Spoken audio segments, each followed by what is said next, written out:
Assalamualaikum warahmatullahi wabarakatuh.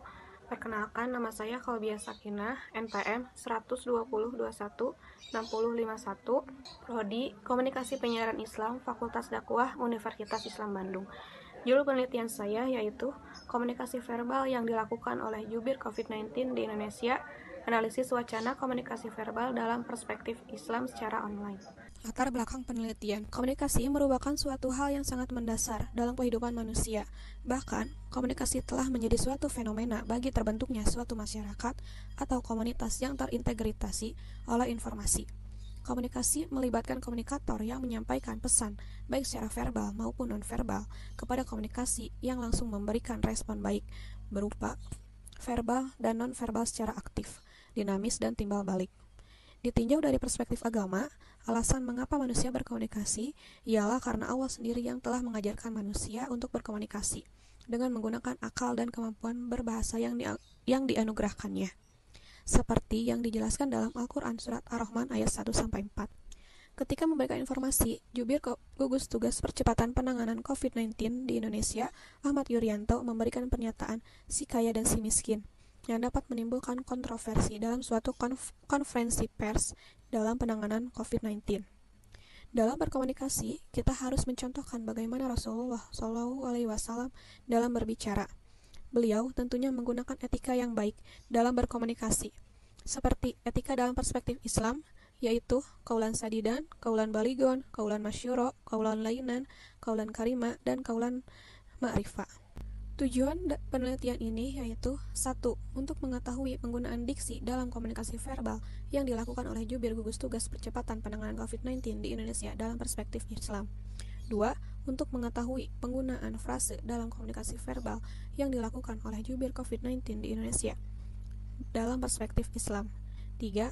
Untuk mengetahui penggunaan kalimat dalam komunikasi verbal yang dilakukan oleh jubir percepatan penanganan COVID-19 di Indonesia dalam perspektif Islam. Landasan teori yang digunakan dalam penelitian ini yaitu mengenai komunikasi. Kata komunikasi berasal dari bahasa Latin communication yang berarti pemberitahuan atau pertukaran pikiran. Secara garis besar, dalam berproses komunikasi harus ada unsur-unsur kesamaan makna agar terjadi suatu pertukaran pikiran dan pengertian antara komunikasi penyebar pesan dan komunikan penerima pesan. Yang kedua, komunikasi verbal adalah komunikasi yang menggunakan simbol-simbol dan kata-kata, baik yang dinyatakan secara oral atau lisan maupun tulisan. Lalu, analisis wacana merupakan suatu kajian yang meneliti atau menganalisis bahasa yang digunakan secara alamiah, baik dalam bentuk lisan maupun tulisan. Komunikasi perspektif Islam, kaulan sadidan, perkataan yang benar, lurus, jujur, kaulan baligon, perkataan yang membekas pada jiwa, tepat sasaran, komunikatif, mudah dimengerti, kaulan maisyuro, perkataan yang ringan, kaulan lainan, perkataan yang lemah lembut, kaulan kariman, perkataan yang mulia, kaulan ma'rufah, perkataan yang pantas. Hasil penelitian berdasarkan transkrip wacana dari bulan Maret hingga Mei 2020 didapatkan beberapa diksi, frase, kalimat berdasarkan perspektif Islam sebagai berikut. 1. Etika komunikasi Islam kaulan sadidan didapatkan 11 diksi. Lalu kaulan baligon 8 diksi, kaulan masyuro 5 diksi, kaulan lainan 4 diksi, kaulan kariman 3 diksi, kaulan ma'rufah 3 diksi, dengan jumlah diksi 34 kata. Lalu, frase dalam kaulan sadidan terdapat 11, kaulan baligon 10, kaulan masyuro 8, kaulan lainan 3, kaulan karima 2, kaulan ma'rufah 3, dengan jumlah frase 37. Kalimat yang termasuk dalam kaulan sadidan terdapat 11, kaulan baligon 11 kalimat, kaulan maisyuro 7 kalimat, kaulan lainan 3 kalimat, kaulan kariman 2 kalimat, dan kaulan ma'rufah 5 kalimat, dengan jumlah 39 kalimat. Kesimpulan penelitian ini yaitu penggunaan diksi dalam komunikasi verbal yang dilakukan oleh jubir gugus tugas percepatan penanganan COVID-19 di Indonesia dalam perspektif Islam berjumlah 34 kata. Diksi tersebut terbagi menjadi 11 kaulan sadidan, 8 kaulan baligon, 5 kaulan masyuro, dan 4 kaulan lainan, 3 kaulan kariman, dan yang paling sedikit yaitu kaulan ma'rufah yang hanya 3 kata. Penggunaan diksi ini mencerminkan bahwa informasi yang diberikan oleh jubir COVID-19 19 dalam mengungkapkan fakta atau bukti adalah sadida atau jujur. Banyak kata yang diungkapkan sesuai dengan fakta yang ada.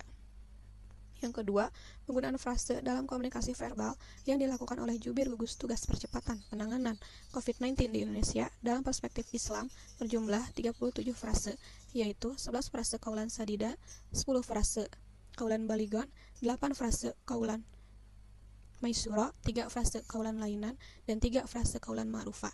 Dan yang paling sedikit yaitu qaulan kariman, hanya berjumlah 2 frase. Sama halnya dengan diksi, pada frase pun lebih banyak mengungkapkan frase yang termasuk dalam qaulan sadidan, dengan banyak menggunakan kata-kata yang jujur dan benar dan sesuai dengan fakta. Dan yang terakhir, penggunaan kalimat dalam komunikasi verbal yang dilakukan oleh jubir gugus tugas percepatan penanganan COVID-19 di Indonesia dalam perspektif Islam. Penulis menemukan 39 kalimat yang termasuk dalam perspektif Islam. Dalam kalimat yang termasuk ke dalam perspektif Islam memiliki jumlah tertinggi yang sama, yaitu terdapat pada 11 kalimat qaulan sadidan, 11 kalimat qaulan baligon, 7 kalimat qaulan maisyura, 5 kalimat qaulan ma'rufah, 3 kalimat qaulan lainan, dan yang paling sedikit yaitu qaulan kariman berjumlah 2 kalimat. Sama halnya dengan diksi dan frase, pada kalimat pun jubir COVID-19 lebih banyak menggunakan qaulan sadida yang memberikan ungkapan secara jujur dan tidak berbohong, namun di dalam kalimat juga qaulan baligon mendominasi dari qaulan yang lainnya, karena dalam kalimat yang diungkapkan oleh jubir juga termasuk tepat sasaran, yaitu objek mereka, yaitu masyarakat, dengan menggunakan bahasa yang mudah dimengerti sehingga masyarakat mematuhi aturan yang diberikan oleh pemerintah. Sekian pemaparan yang dapat saya sampaikan. Mohon maaf bila ada salah-salah kata. Atas perhatiannya saya ucapkan terima kasih. Wassalamualaikum warahmatullahi wabarakatuh.